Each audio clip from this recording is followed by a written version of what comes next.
l'ensemble des bagages, du bagage génétique d'un organisme vivant, par exemple l'humain, ce serait le génome humain, ben, le synonyme, ce serait génotype. Donc, le génotype, c'est simplement l'ensemble du bagage génétique. Puis, par exemple, chez l'humain, il y a à peu près entre 25 et 30 000 gènes connus.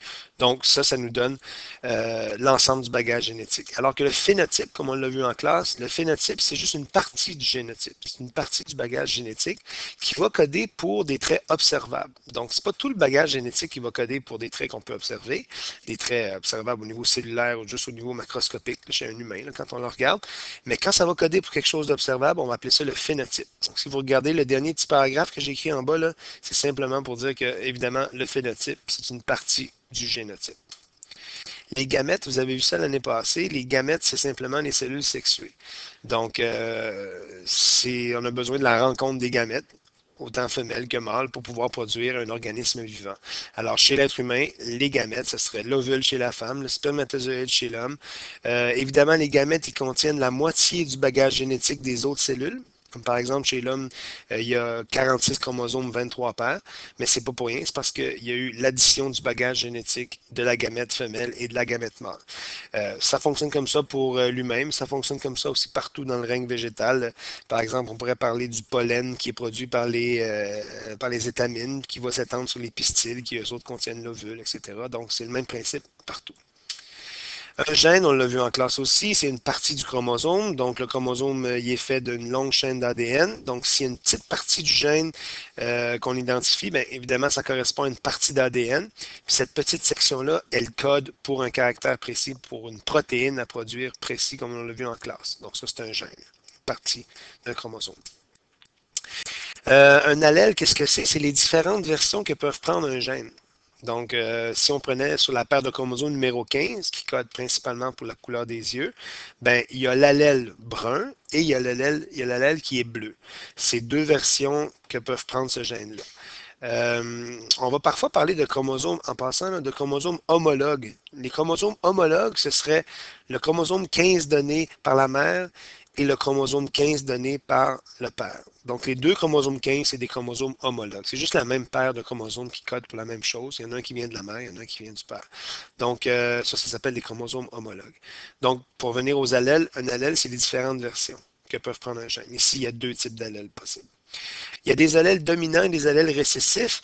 Ça aussi, on a vu ça. Donc, quand l'allèle est dominant, c'est lui qui va se manifester, peu importe avec quoi il est présent. Quand l'allèle dominant brun, par exemple, qui est dominant sur le bleu qui est récessif, quand il va avoir bleu récessif et brun dominant sur une paire de chromosomes homologues, comme la paire de chromosomes numéro 15, la personne va avoir les yeux bruns.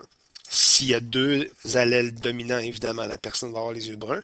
Puis la seule façon que l'allèle récessif se manifeste dans le phénotype, c'est qu'il y ait deux allèles récessifs bleus. Donc ici, les chromosomes homologues 15 possèdent chacun un allèle qui est récessif. Donc la personne va avoir les yeux bleus seulement dans ce cas-ci. Des chromosomes homozygotes, à ne pas confondre avec des chromosomes homologues. Attention, les deux, comme c'est mentionné ici dans le milieu du paragraphe, là, les deux chromosomes d'une même paire sont dits homologues. Donc, ces deux-là, les deux numéros 12, un qui vient du mâle, un qui vient de la femelle, c'est des chromosomes homologues. Mais quand on dit homozygote, c'est simplement pour dire qu'ils ont le même allèle. Donc, ça, ce serait deux chromosomes, homologues évidemment parce que c'est 12, mais qui seraient homozygotes parce qu'ils possèdent le même allèle du pelage roux chez un animal, par exemple, à fourrure. Ici, ce serait des chromosomes qui seraient hétérozygotes. Donc, hétéro veut dire différent, homo veut dire semblable. Si on vient, mettons, ici, ce serait, on pourrait même aller plus loin en disant que si c'est deux chromosomes qui sont homozygotes récessifs, ici, ce serait deux chromosomes qui seraient homozygotes dominants, puis ce serait deux chromosomes qui seraient hétérozygotes. Donc, hétérozygote quand les allèles sont différents, homozygote quand les allèles sont semblables. Une cellule haploïde versus une cellule diploïde, que vous voyez ici, bien, une cellule haploïde, c'est simplement une gamète.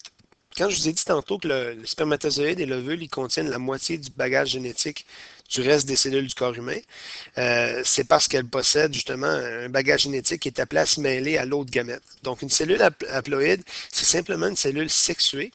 Et ici qu'on dit qu'il possède un seul jeu de chromosomes. Vous allez voir que souvent on va dire que des cellules haploïdes, c'est des cellules à N chromosomes. À l'inverse des cellules diploïdes qui contiennent 2 N chromosomes. C'est facile. Si on considère que chaque gamète possède N chromosomes, comme dans le cas présent pour l'homme, ce serait 23 chromosomes pour l'ovule, puis N égalerait à 23 chromosomes pour le spermatozoïde. Quand les deux quand il va y avoir fécondation, quand les deux vont se mélanger, ça va faire des cellules à 2N chromosomes. Donc, toutes les cellules, les autres cellules du corps humain, ce serait ce qu'on appellerait des cellules diploïdes. Alors que les cellules haploïdes, les cellules sexuées, spermatozoïdes et ovules chez l'homme, ce serait les cellules haploïdes à N chromosomes. Donc 2N pour diploïde parce qu'il y a des paires de chromosomes. C'est tout inscrit ici, vous lirez ça.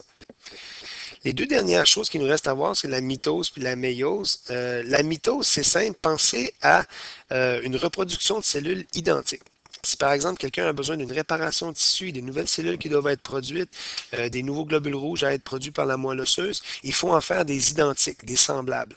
La mitose, c'est ça que ça fait. La mitose, ça prend une cellule et ça divise cette cellule-là en deux cellules identiques qui ont le même bagage, 23 paires de chromosomes, 46 chromosomes. C'est simplement le moyen de division cellulaire pour former une réplication exacte des chromosomes.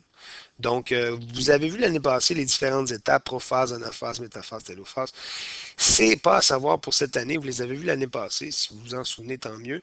Mais c'est simplement ici de voir que la mitose, c'est un moyen de division cellulaire, puis si on revient à ce qu'on regardait, de deux cellules diploïdes.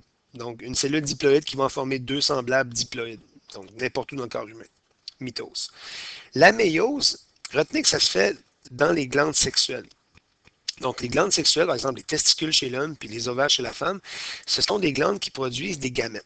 Donc, la méiose, c'est un processus de division cellulaire qui va produire des gamètes, qui va produire des cellules sexuées. Ça se produit, comme je l'ai dit, dans les glandes sexuelles. Alors, par exemple, chez l'humain, ovule ovaire, pardon, et testicules. Donc, ce qui se passe ici, vous avez une cellule diploïde qui contient 2N chromosomes, qui va éventuellement, et là on pourrait dire, bon, ok, 23 paires de chromosomes, 46, ça devrait me donner deux cellules haploïdes à 23, parce que 46 divisé par 2 me fait 23 pour former le spermatozoïde ou ovule. Ben non, pas vraiment, parce qu'il y a il y a la méiose 1 et la méiose 2. Il y a toujours 4 cellules haploïdes qui sont produites à partir d'une seule cellule diploïde. La raison, c'est que, bon, c'est expliqué en détail plus tard. J'ai pris ça dans le manuel de troisième secondaire. J'ai écrit certaines choses pour que vous compreniez peut-être mieux. C'est que ce qui se passe, c'est que le chromosome numéro 1 qui vient du père, et si on prend le chromosome numéro 1 qui vient de la mère, eux autres, ces chromosomes-là, ils vont se dupliquer, ils vont faire une copie d'eux-mêmes. Donc, si j'ai 23 paires de chromosomes et que chacun de ces chromosomes-là se dédouble, ça va me faire, là j'avais 46 chromosomes, ça va me faire éventuellement 92 chromosomes. C'est-à-dire que le numéro 1 qui existe tout seul comme un bâton, il fait un double de lui-même pour le père. Puis le numéro 1 de la mère qui existait tout seul comme un petit bâton, il fait un double de lui-même. Là, je me trouve à avoir deux chromosomes numéro, éventuellement, là, dans la suite, deux chromosomes numéro 1 de la mère, deux chromosomes numéro 1 du père. Donc, si j'ai deux versions du père, deux versions de la mère pour chaque, ça va me faire éventuellement 92 chromosomes. Et c'est ça qui est mentionné ici. Cellule diploïde, 46 chromosomes dédoublés, ça va faire 46 fois 2 parce qu'ils se dédoublent chacun. Il y a même un enjambement chromosomique ici qui s'appelle un crossing over, qui est un mélange de gènes qui se produit entre deux chromosomes homologues. On n'a pas vu ça en détail, mais vous l'avez vu l'année passée. Donc, ce qui se produit, c'est que les 46 chromosomes dédoublés vont se séparer d'un côté et de l'autre, ce qui va faire éventuellement que je vais avoir des paires de chromosomes qui se divisent pour aller se placer dans des cellules différentes, qui eux autres vont en avoir 46. Pourquoi on dit qu'ils vont en avoir 46? Parce qu'il y a 23 chromosomes dédoublés dans chacune. Et ces 46-là vont se diviser en des gamètes qui en ont 23 chacune. Donc, ça, c'est le processus de méiose 2 à la fin complètement qui va faire que le bagage se divise en deux pour faire des gamètes. Mais d'où vient le 46 qui est là? Et ce 46-là, ça vient du début, où est-ce que vous aviez les chromosomes qui chacun faisait un double d'eux-mêmes. Donc, notre 92, entre guillemets, là, notre 92, il vient du début. Donc, au début, la cellule diploïde, chacun fait une copie. Puis, puisque chacun fait une copie, il y a 46 qui va d'un côté, 46 qui va de l'autre côté. Et ensuite, il va y avoir la méiose 2 qui va diviser ça en 4 cellules haploïdes à N chromosomes. Donc, OK, ce qu'il faut retenir ici en réalité, c'est que la méiose, c'est un processus de division qui fait des gamètes, tout simplement, qui produit des cellules à N chromosomes, alors que la mitose, c'est un processus qui produit des cellules haploïdes à partir des cellules haploïdes. Voilà.